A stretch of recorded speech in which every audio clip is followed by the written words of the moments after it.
Hi everyone, welcome to the Little Wood Shop again. So for this week we have quite a few things to do. Me and Coenraad, we're gonna build a cedar bench, and then I also want to get somewhere with the restoration project, the 3 projects that we've got at the moment that we've been busy with. So I want to sand the little chair, put back together the little table, and then there's also, I must make for my daughter 2 more groom buddies. You've seen the groom buddies, you've seen how we do it. I'm not going to show that again. And then there's also one friend that wants me to do some laser work for him. And another, my neighbor's son actually wants me to cut him a piece of Seligna that he can add to his barn door, because the barn door, or the door he's got at the moment, is just too narrow and he wants to add a piece. So then I'm just going to cut plain and then give that to him to continue with whatever he's doing. So there's lots of small little jobs. I'm not going to show you all of it, but please guys, the one thing I want to ask you is please leave some comments, like the videos, or give me a thumbs down if you don't like it. Anything but just some interaction will be appreciated, please guys. The way the algorithms on YouTube work, if there's more interaction, the channel will grow. They look at how much interaction there is, and if they see there's not many people interacting, they don't promote your videos. So I would like to grow this and make this bigger and better, not for myself only, but also for everyone around me, so that I can learn and maybe teach you something or show you something, show you how I do it. You can comment, tell me, listen, I would rather do it this way. Leave a comment. Tell me, listen Philip, that is skew, or there's an easier way to do it, or that's a dangerous way to do it, or comment, tell me what you think. So please guys, interact, and let's go, let's take this week by the horns and make the best of it. Thank you. So what me and Coenraad has done this week, we built a cedar bench for a customer that she gave us the dimensions for, and she sent us some pictures for ideas. And one of the criteria the customer had, it must be recycled wood or old wood. And Coenraad scratched in his wood rack and he found 2 pieces of cedar wood that is 71 millimeters thick, 300 millimeters wide, and about the length of the little bench. It's very old wood that's been lying around on a farm for very long, and we had to then put it through the planer just to get rid of all the check marks and it was quite twisted, and then it came out quite beautiful. So we lost the character of the age of it, and we need to put it back now into this bench. And Coenraad came up with a very brilliant idea of we're taking a wire brush and we brush it so that the softer grain actually recesses and the harder grain stands out a little bit more. And that's what we're going to do next. But first, before we're going to work on this any further, I'm just going to quickly glue up the little table that I started 2 weeks ago that we sanded and busy restoring. I'm just going to glue it up quickly so that I can get that done. I want to next week start varnishing that and the little chair and the office desk. So I'm going to quickly do that, and then we'll continue to this.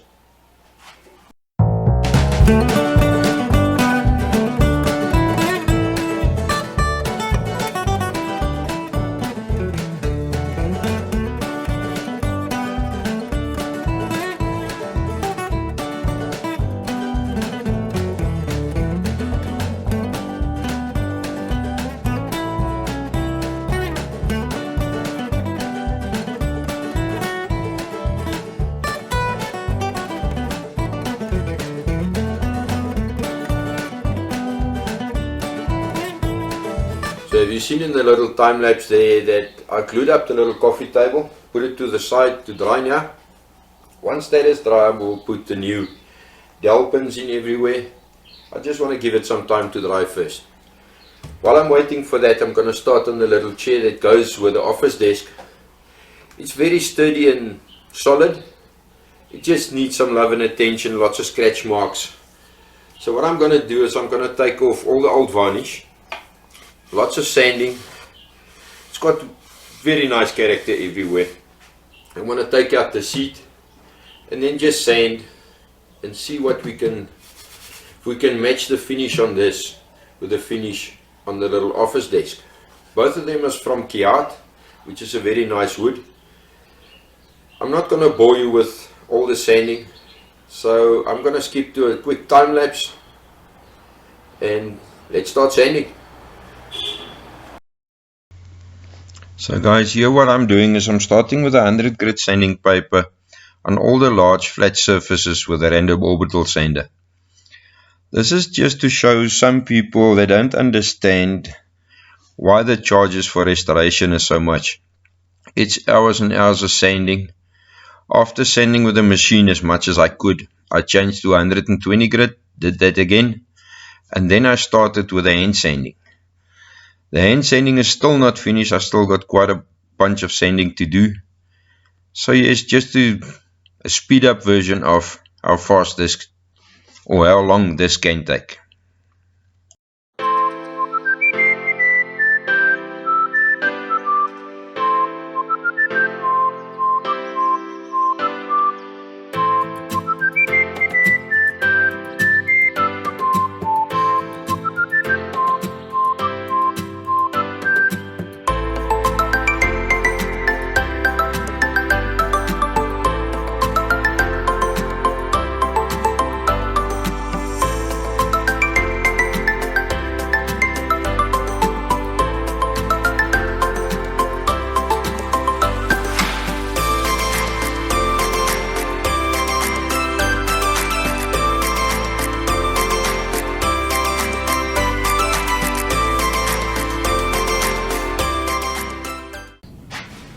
So guys, after an enormous amount of sanding, first I started off with the orbital sander, sanding all the nice and big flat parts. I started off with a 100 grit sandpaper and then I switched over to a 120. I then went by hand with a 100 grit again, all the small parts and pieces where I can't get in with the orbital sander. I then started with a hand. I still have some corners to break. There's a few breakouts and tear-outs that I'm not going to fix or fill. I'm just going to tidy them up. It stays an antique chair and we want to keep it that way. So for now I'm finished sanding on this. I'll still maybe tonight or so do a little bit of hand sanding. But I've got the whole of next week to finish this and the little table. And then me and Coenraad will also probably finish the cedar bench. I'm going to put this aside now. I want to show you something quickly that I ran across this week that I'm so glad we are getting it in South Africa now. So let me put this aside and show you quickly.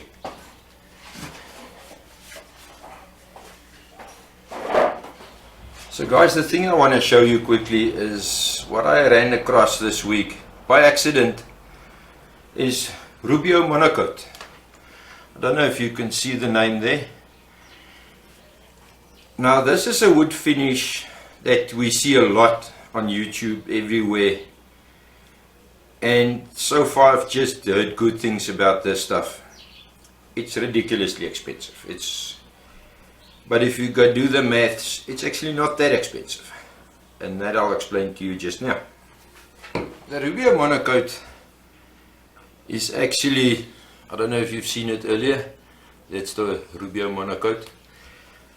I bought little 100 milliliter bottles, and I just bought, he still owes me, the supplier still owes me one more color, which is the dark brown color for antiquing. You get it in something like 40 different colors and shades, and the clear one they call pure. Rubio monocoat pure. That's this one. So it looks a little bit shady and milky. But once you put it on the wood, And here you can see where I did a sample piece. It actually brings out the color quite nicely. The basic specs of it, you only put one coat. And according to the maths, 100 milliliters like this will do 3 square meters. Now 3 square meters is quite a lot.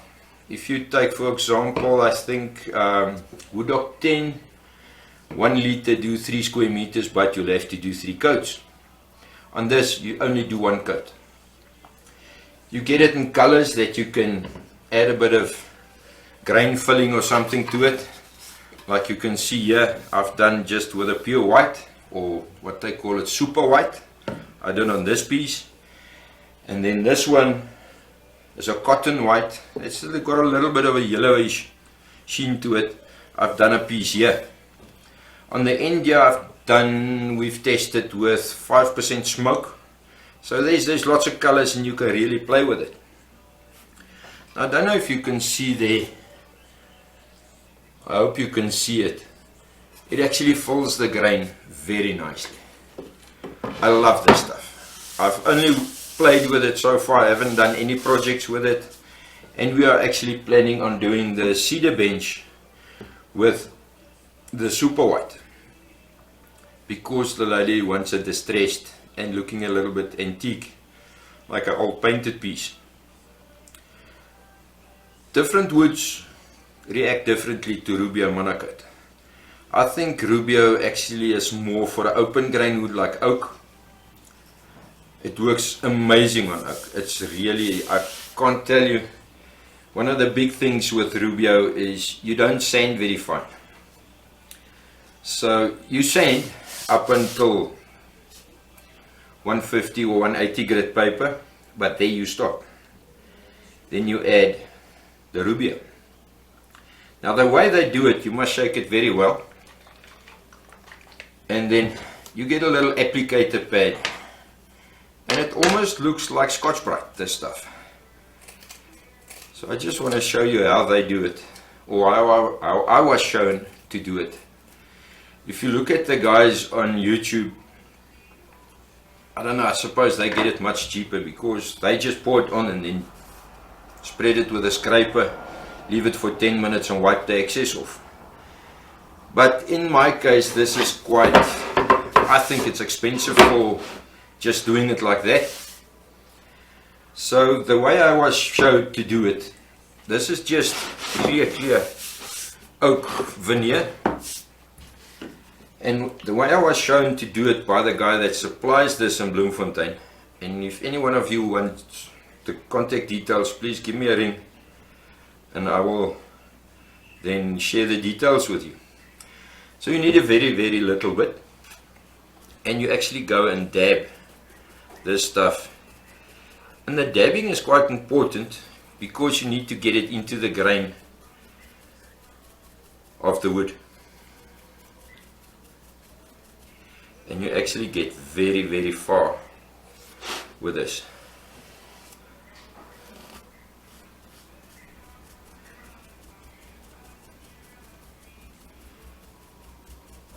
So after dabbing and spreading it nicely, you must now leave it for 10 minutes about, they say. And the finish you get with this stuff is, I promise you, it's such a nice satin, smooth finish. You won't believe the finish you get. I love it.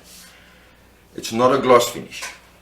And me personally, I don't like shiny furniture or glossy furniture. So this for me is tops. So I'm going to leave that now for 10 minutes and then I'll show you what it comes out like. But guys, try this stuff. It works. Be very careful. If you take a normal, just a rag,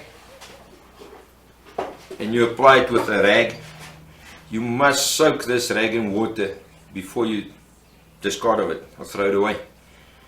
This stuff apparently, and they even put it in nice bold red letters. They say, yeah, cloth saturated with oil may spontaneously combust. So do not leave a cloth, if you use a cloth as an applicator, do not leave this lying around. Apparently it can combust.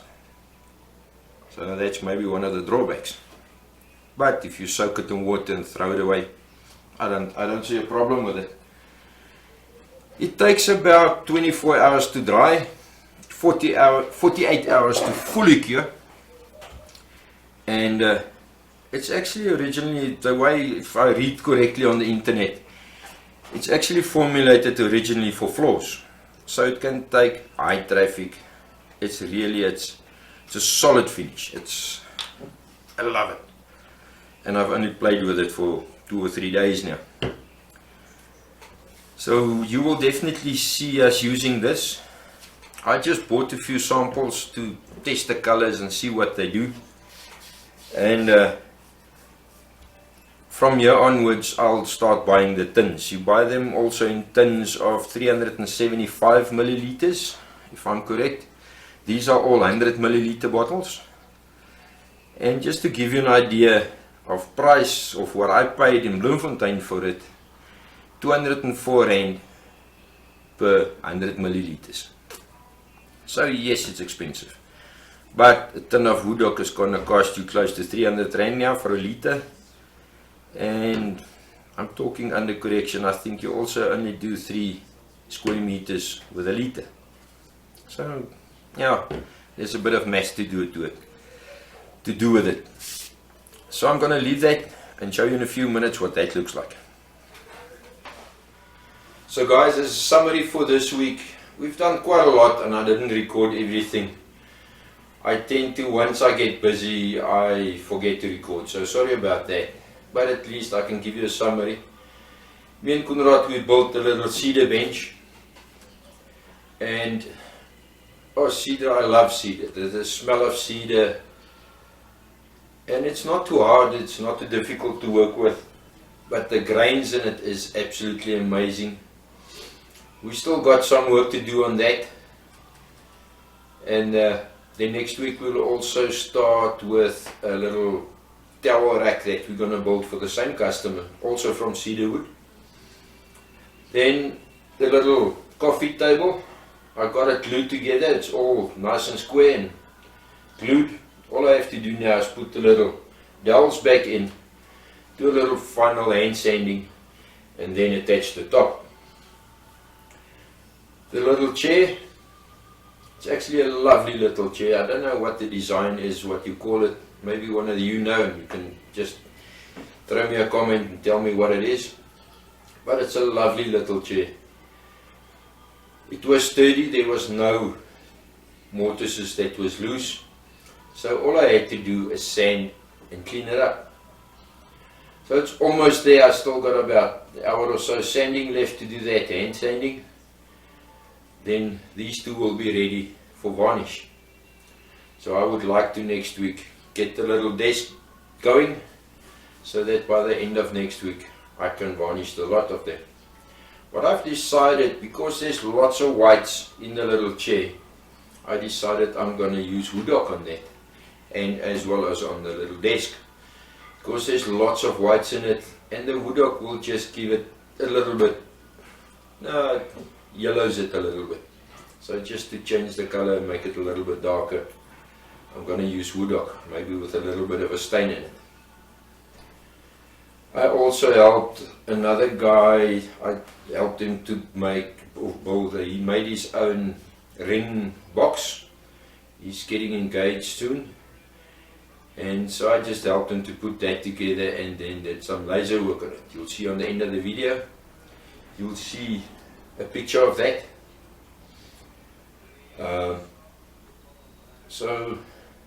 We've played a lot with the Rubio, and I really enjoy this. I just wiped this with a rag, as I told you. It still will take now a day to dry.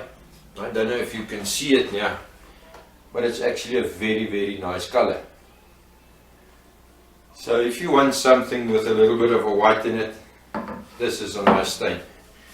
What I didn't tell you about the Rubio, it's actually food safe, it's all natural ingredients, and there's no VOCs in Rubio. So the fact that you only have to put one coat on to get this type of finish is amazing.